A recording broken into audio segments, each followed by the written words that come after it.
उसमें तो ये जो पेड़ दाने बढ़ते हैं जिसको हल्दी रोग बोलते हो, गांठ रोग बोलते हो, वो है।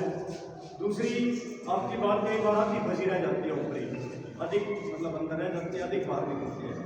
और तीसरी उसके ऊपर काले काले दाने बढ़ जाते हैं। ये 3 मेन सी बीमारियों की समस्या है हाइब्रिड में। चौथी शीत ब्लाइट की है, जिसमें सांप की पांचरे की तरह से धब्बे बढ़ते हैं। मैं कम से कम टाइम में कोशिश करूँगा आपको चीज़ें बताने की, तो पहले बहुत टाइम दे दिया। तो इनके लिए जो शीत ब्लाइट है, एक तो ये ध्यान रखो कि आपके खेत के आसपास धूप या कोई घास नहीं होना चाहिए, खेत में घास नहीं होनी चाहिए, रोडों में धूप नहीं होनी चाहिए, क्योंकि इन पे भी इसकी फफूंद जीवित रहती है। जहाँ जैसे दुबड़ा हो गया, सांप हो गया, तो आपके खेत में नहीं रहे, बहुत सी बीमारी है जो उनके ऊपर पड़ती है, तो आपका काफ़ी हद तक इसका इलाज हो जाता है। आपने देखा होगा कि शीत ब्लाइट जो वहाँ के रोडों के आसपास के पौधे हैं उनसे शुरू होती है, वो दुबड़े की वजह से ही होती है, क्योंकि पहले दुबड़े का आ जाती है। दुबड़ा आपको कई जगह जड़ा हुआ मिलता है, तो वही जड़ा हुआ दुबड़ा वही फफूंद है जो शीत ब्लाइट काज करती है।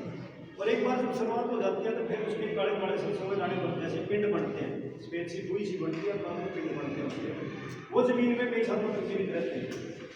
जब आप फसल की रोपाई करते हो तो वो पानी के ऊपर तैरते हैं, पौधों के संपर्क में आके जलते हैं, और उसके बाद वो डब्बे बनाने वो शुरू कर देते हैं। तो कभी भी ये इंतजार ना करें, मतलब कोशिश करें, आपकी पीढ़ी तो बुढ़ा भी रही है, आगे शायद ये भी होगा। मेरे को तो काफ़ी लगता नहीं है बहुत अच्छे, क्योंकि बच्चे इतना इंटरेस्ट नहीं ले रहे खेती बाड़ी का, उनका रुझान या तो बहुत भागने का है।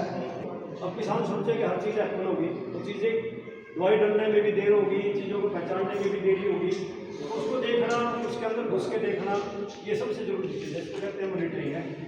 तो बीमारी जैसे ही आपके खेत में आए, अगर उसी टाइम आप उसको काबू कर लो तो खर्चा बहुत कम होता है और बीमारी का इलाज भी बहुत अच्छे से हो जाता है। शीत ब्लाइट के लिए जैसे घास फूस मैंने बता दिया, उसके सिवाय 2 दवाइयाँ हैं, एक एमिस्टार है, एक एमिस्टार टॉप है, ये बहुत अच्छी दवाई है। एक नाटिको है, नाटिको 80 ग्राम पड़ती है 1 किलो में 200 लीटर पानी में, और जो एमिस्टार टॉप है 200 ग्राम पड़ती है। तो कोई सी भी दवाई तो बहुत बढ़िया दवाई है, और जैसी बीमारी शुरू होती है उसके आगे हम पढ़ लेंगे देते हैं। और कई क्या करते हैं, वो देखते नहीं, जैसे यहाँ से इतना जो ऊंचा तक शीत ब्लाइट आ जाती है, कईयों की तो झंडा उठती है ना, सबसे पुरानी वाले की बराबर वाली, वहाँ तक पिछड़ जाती है, और फिर कहते हैं इसका इलाज है। अगर मरे ना पीजीआई में ले जाएंगे तो फिर इलाज क्या होता है। और लगभग अच्छे हॉस्पिटल में, अच्छे डॉक्टर के पास हम तभी पहुँचते हैं जब हमारा काफ़ी नुकसान हो चुका है। तो वो स्थिति ना है, इसलिए मैं कह रहा हूँ कि ये चीज़ें रूट करके वहाँ पहुँच जाती है वैज्ञानिक के पास, और समय से आप उसकी जानकारी प्राप्त कर पाते हो। जो दूसरी बीमारी हैं, जैसे ये गोली सी पड़ती हैं, आपको हाइब्रिड लगाते हो। एक जहाँ मैं काम करता था वहाँ हमने किस्म निकाली थी HKR 47, वो हाइब्रिड नहीं है, लेकिन हाइब्रिड के टाइम में पकड़ने वाली किस्म है, और बहुत अच्छा पीला दाना है उसका, मतलब भाव भी बहुत बढ़िया मिलते हैं। उस किस्म में ये बीमारी ना के बराबर आती है, आपको सप्लाई करने की जरूरत नहीं पड़ती ना, उसमें वो आती है जिसमें बाल आंतरिक रेसिप्साइड आ जाती है, उसको शीत रोग बोलते हैं। पर्णछद गलन, जो पत्ती तने को कवर करके रखती है उसको पर्णछद बोलते हैं, शीत बोलते हैं। तो शीत ब्लाइट, क्योंकि ये तने पे नहीं आती, तने के ऊपर वाली हरी पत्ती होती है, लिपटी पत्ती, उससे शुरू होकर फिर बाकी पत्तियों पे ये जाती है, वो भी उसी पत्ती को जो झंडा पत्ती है उसके नीचे से दबोचती है, काला कर देती है उसको, और बाल को अच्छे से निकलने नहीं देती है, और दाने भी आपके काले पड़ते हैं। तो जो काले दाने पड़ते हैं, या ये रोटी आती है, या वो शीत रोग आता है, इन सब के लिए एक दवाई है टिल्ट, प्रोपिकोनाजोल उसका नाम है, टिल्ट और रिजल्ट के नाम से दवाई मिलती है। तो 200 मिलीलीटर दवाई 200 लीटर पानी में तोड़ के जब आपका खेत निसरने लगे, अगर आप उस टाइम स्प्रे कर दें तो आपके खेत में बहुत अच्छा दाना बनेगा, बहुत अच्छी आपके चमकीली मतलब धान पैदा होगी, और कोई किसी तरह की समस्या नहीं होगी। तो ये बात थी ज़्यादातर जो धान से संबंधित है। सीधा मैं वो बात कर रहा जो आपके एरिए की है, फालतू बात में बासमती की क्यों नहीं कहूँ, है नहीं है, ठीक है जी। अब दूसरी बात आई गन्ने की। अब गन्ने में एक रोग आता है जिसको कहते हैं रेड रोग या लाल सड़न। गन्ना लाल हो जाता है, अंदर से जैसे शराब की स्मेल आती है उस तरह का सड़ा है, उसके अंदर से स्मेल आती है।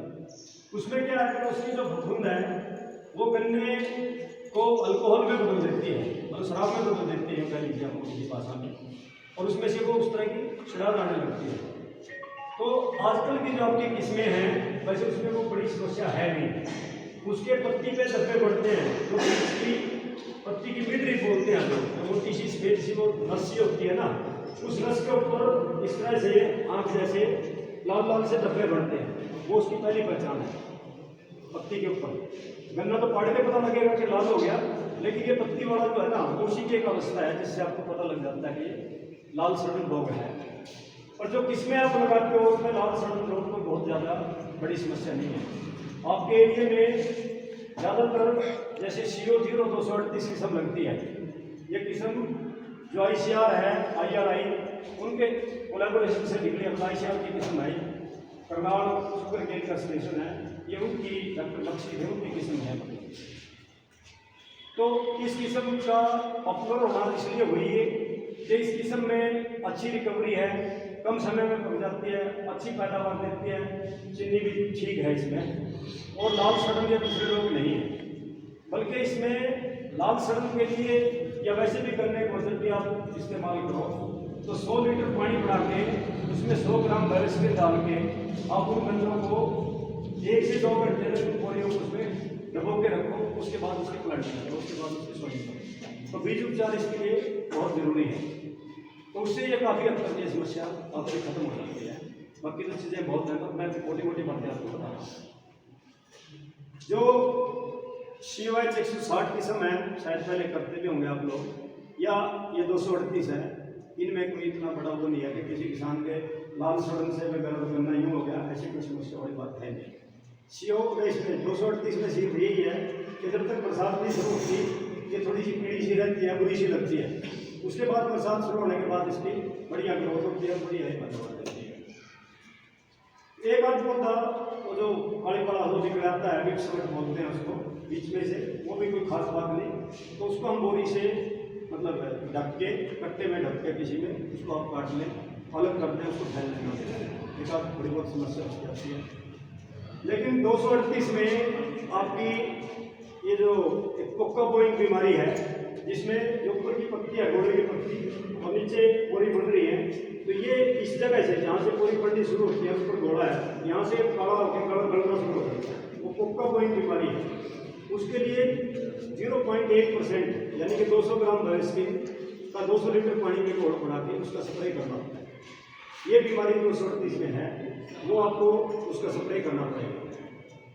एक कुछ कीड़े हैं उसके लिए इक्कालेक्स डालते हैं, जैसे 8 किलो 1 एकड़ में डालते हैं, वो दूसरी बीमारियों को बढ़ाता है, जैसे पूरा पूरा सूख जाता है, वो गेट बीमारी होती है।